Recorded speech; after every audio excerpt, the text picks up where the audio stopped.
Welcome to a brand new case file for today's explainer. Go ahead and grab your magnifying glasses because our Chibi detective is opening up their notebook to guide us on a highly structured investigation into the absolute deepest, most hidden corners of the internet. Hidden beneath the websites we visit every day lies a world of cryptic puzzles, anonymous networks, cyber investigations, and dark secrets. Some entered this world seeking knowledge. Others discovered something far more disturbing. Okay, let's dive into this. Here is our agenda for the investigation. We'll start with the layers of the web, move to the Cicada 3301 mystery, explore the internet's dark turn, and finally look at fighting global cybercrime, the human cost, and the ultimate ethical debate. Section 1. Layers of the Internet. To truly understand this case, we first have to map out the territory in our notebook. You know that classic iceberg metaphor? Well, it's absolutely perfect here. The surface web is just the tip. That's all the sites we search and visit every single day.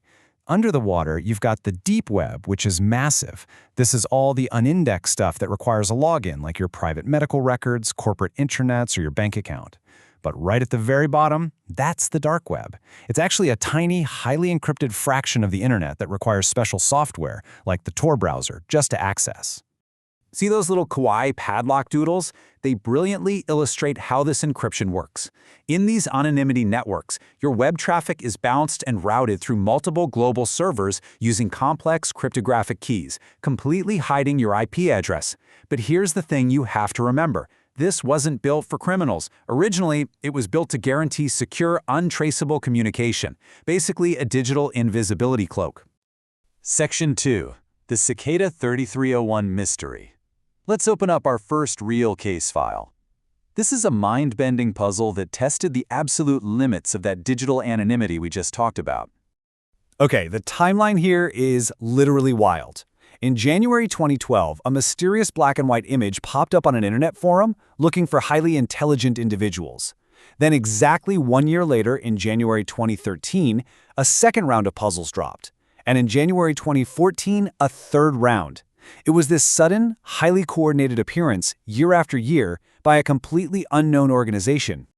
And this puzzle escalated globally at incredible speed. It started with steganography, which is basically hiding secret messages inside the raw code of an image file. But then it required prime number theory, medieval literature, and complex ciphers. Eventually, the digital puzzle literally spit out real-world GPS coordinates in 8 major cities, from Warsaw to Seattle. And physical posters suddenly appeared overnight. And yes, researchers actually verified it was the exact same group using consistent PGP cryptographic keys across all 3 years. Just fascinating. So who actually created Cicada 3301? And why the sudden radio silence? There are a few dominant theories here. Was it an intelligence agency, like the NSA, running a recruitment tool? Was it a private ideological group building secret software? Or maybe just a grand social experiment? Whoever they were, after 2014, they went completely silent. And the brilliant people who actually solved the puzzles, they have never spoken a word about what they found. Section 3. The Internet's Dark Turn. This is where we have to shift our tone, because the same tools used for those curious puzzles hide a terrifying criminal underbelly. Our little detective has drawn a clear line here between myth and reality. You've probably heard the internet folklore about Mariana's Web, this supposed deepest layer requiring quantum computers to access, or red rooms streaming live crimes. But those are unverified myths born from a fear of the unknown.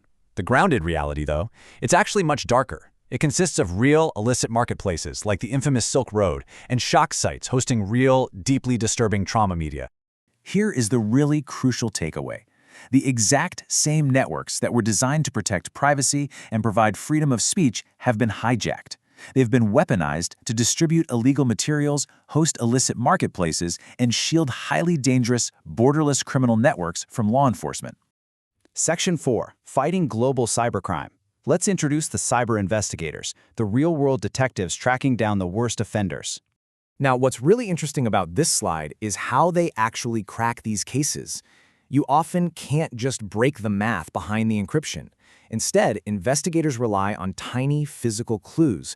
In one massive dark web case, they spent months analyzing a single exposed brick wall in the background of a photo just to locate a room.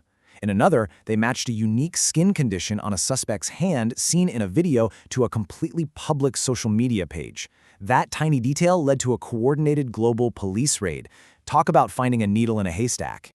But it is an incredibly uphill battle. These suspects use extreme encryption. They're highly tech-savvy, often software engineers who know exactly how to cover their digital tracks. They operate in borderless digital environments 24 hours a day. Taking them down requires a massive, unprecedented level of global cooperation between countries. Section 5. The human cost. We have to remember that behind the screens and the encrypted data, there are real victims. Listen to this solemn quote from an undercover investigator. Each time you flip open the laptop, you're in that world. The challenge is living with them. I think that perfectly captures the immense emotional burden carried by the men and women doing this vital work. That psychological burden is just incredibly heavy. These officers face daily exposure to severe trauma. They carry the emotional weight of trying to identify helpless victims from digital files, and they face a huge risk of long-term psychological impact, like PTSD. While our explainer today is family-friendly and free of graphic visuals, we absolutely must recognize the very real trauma experienced by these heroes, who struggle every single day to separate their dark web undercover work from their real-life families. Section 6. The final ethical debate. Let's step back to the surface of our case file and look at the big picture. Here is the core of the debate. On one side, freedom. Anonymous networks are vital. They protect whistleblowers, shield journalists operating in oppressive regimes, and safeguard our basic human right to privacy. But on the other side, the shield. This exact same technology conceals cybercrime, enables illicit global markets, and hides extreme human abuse from the eyes of justice. So, where do we actually draw the line? Based on the evidence in our notebook today, I want you to think critically about this. How do we balance the fundamental right to privacy against the absolute responsibility of global security? How do we protect the innocent without destroying the digital freedoms that protect us all? To wrap up our explainer today, I want to leave you with this final, thought-provoking message. The same technology that protects privacy can also conceal crime. The dark web is not simply a place, it is a reflection of human nature itself, revealing both our greatest curiosity and our darkest impulses. Keep learning, keep questioning, and I'll see you in the next explainer.